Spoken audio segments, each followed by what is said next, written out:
and welcome to my audio studio. Okay, I need to tell you straight up, we're going to talk a little bit about studio setup right now. I'm going to try and keep it quick and concise and give you a couple of options. I want you to know that where we're sitting right now, this is not where I started. I started recording in my living room with nothing, with absolutely nothing. Let me see if no, I don't have it in here. I'm going to put a link to it down in the below, but it's basically just a little semicircle.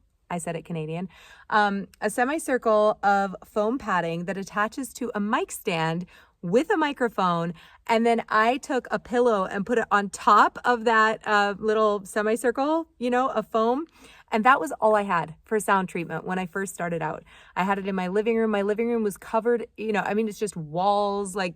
It was the worst. There was tons of echoing and nothing to deaden that sound at all. And if that's all you have to work with, you can still totally start self-narrating. That's how I did my first 6 audiobooks because I didn't have another option at the time. And I didn't want to invest a ton of money into it until I knew that it was something that I liked, that was going to pay off in some way, shape, or form, whether because I loved it creatively or because it was actually selling me audiobooks. So my goal with this whole section is to be very practical. You'll talk to a lot of people that are into audio that are wanting you to spend thousands of dollars to sound treat your room and get the perfect space. That is not what this is going to be. And I'm assuming you're here because you're also in that same mindset. So I'm going to give you some options for very minimal things that you can purchase to make this doable. Now, I did find that I liked it. I really enjoyed doing audiobooks and they did start to sell for me. And so I did eventually invest in a better studio setup. But we're going to talk about how you can set up in a closet, how you can set up in your living room, whatever you have. And then we'll also talk about these easier pop-up studios. This is currently in an outbuilding that we have that we inherited when we purchased this house. And so it's quiet. My kids are inside. They're not coming in here very often. And so it's a really great space for me to record. Okay, so let's talk about setting up in your living room. I've got the links down below for those simple pieces of equipment that I purchased. The goal of a studio setup is you want to make sure that it's comfortable and you also want to have a little bit of headspace. Some people will record in a closet where they're enclosed, thinking that having things closer to you is going to be better. It's actually not. You want some headspace, you want a little bit of room to breathe, and especially with your acting, you want to be able to move and feel comfortable. So have that in mind wherever you set up. You also want something that's going to work with your life. So if you're setting up in your living room like I was, that significantly decreased the amount of time that I could record. I had to wait until everybody was in bed, which was not super convenient. And I had to make sure that everybody in the house was silent. So if somebody was going to go take a shower or whatever, those noises would come through the walls and it was not great. So that was eventually what motivated me to build an actual studio. If you're doing it in your bedroom closet and that's a space that's kind of away from the rest of the house, fantastic. If you have a basement room that's not used very much and people aren't banging around upstairs, just be thinking about those things, about the convenient times that you can narrate. If your kids are at school, fantastic. We were homeschooling at the time, so I didn't have that option. Think about your life. Think about those sounds that maybe you're not always paying attention to that kind of come through the walls, or your neighbors or your dog is barking or whatever. Think about those things and see if you can mitigate that both in the time that you record and the way that you set up your studio. Okay, so I'm going to have those little pieces, small pieces of equipment that basically only cost you $50 to $75 to be able to sound treat. And then I'm also going to include what I eventually did for my own studio. If you're recording in your closet, you probably don't even need to buy the foam piece, but you definitely will want something like this that can hold your microphone.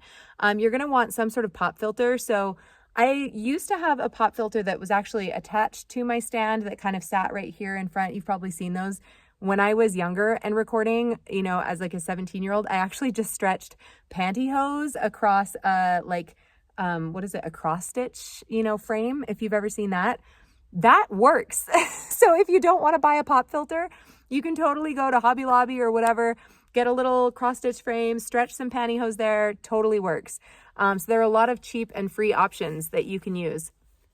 I have this one that goes over my microphone right now, and we're going to talk about equipment in a second.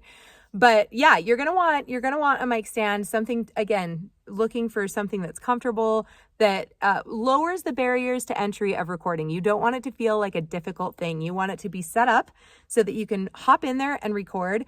I have my microphone attached to just a little, like one of those pop-up like plastic tables. You could also attach it to a shelf in your closet. You could attach it to a desk. So just think about those things because this arm is going to have to attach to something. So you might have to find a space that's going to work for that, or a piece of furniture that you don't mind attaching it to. You can use foam to make sure that it doesn't damage your furniture. Okay. So now let's talk if you would actually like to do some sound treatment or have a little studio. There are a couple of options. Initially when we built this, we did a PVC frame. I would not recommend that just because the audio blankets are really heavy and they're high density, and the PVC frames are not very strong. So if you choose to do like it just started to sag, if you do a PVC frame, I would recommend getting like the thicker, stronger PVC. Don't get just the small little ones. That's what we did. It was not a great option. And I would definitely make it at least 4x4. The current studio that I'm in is 6x4, and that works perfectly for me because I have a little bit of extra space to be able to work in. It doesn't feel quite so closed in and cramped. Again, I needed it to feel like a comfortable space. So if you don't have a 6x4 place that you can do that, 4x4 will totally work. My table right here is about 4 feet. It would be like, there would just be a wall right here, right next to me, and that would totally work. But I'll give you a link for the audio blankets. Instead of PVC, I had my husband actually build me just a frame out of 2x4s. And so he just quickly put that together, just a 4x6 frame on the ground, the side posts, and then 4x6 on the top. And then I bought enough audio blankets to trick that out. I actually, on one section, I have just a moving blanket because it's up against a wall. So I didn't feel like I needed to block like all of the sound. I just needed something to deaden it so I wasn't getting those echoes. And so you can fool around with that too and just see like how many audio blankets, the more expensive blankets, do I need to buy? Or can I just use like some of these cheap moving blankets that you can get for, I don't even remember, I think they were like $20. So that's an option too. Another option for studio setup is actually just putting foam in different places in your room. And there are some really cool diagrams that I'm going to link below that will show you if you have a room that is this space, then this is where you should put the foam blocks based on where you're sitting in the room. Because the sound is not going to echo everywhere. It's going to echo in very specific patterns. And so if you can put just a couple of foam blocks in the corner, I'll show you in the diagrams below. You can check them out if you want to get really technical. But you can see where a good spot to put those foam blocks would be, so you don't have to cover your entire room with foam. Whatever you decide to do for your studio setup, it is going to change the way that you master your audio. When I was doing my studio with just my little semicircle of foam, I had to do a lot more mastering to be able to make that sound good because there were so many echoes and things that were happening in that room.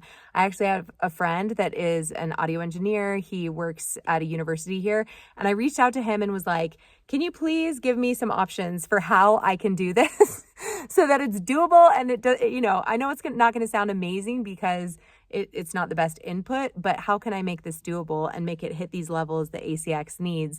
And he gave me some mastering hacks that I am going to show you in our mastering section. So just know that, it is ideal to have better sound treatment up front because it means less mastering on the back end. And what we want is a clear, crisp sound going into our listeners' headphones. And so is it doable to do it from scratch, without putting very much upfront cost? Absolutely.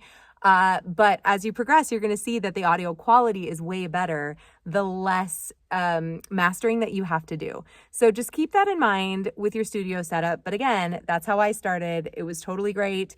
And I did have a couple of complaints about, just that the audio wasn't quite as crisp as they were used to, but that was it. Right? So the downside is not big and the upside is really huge. So don't be afraid if that's where you have to start, but just have it in your head that you'd like to eventually move to something like this so that you don't have to master your audio very much. That's the end goal. Okay. We've talked about studio setup. You've got all of these amazing resources that you can check. Now we're going to go into equipment.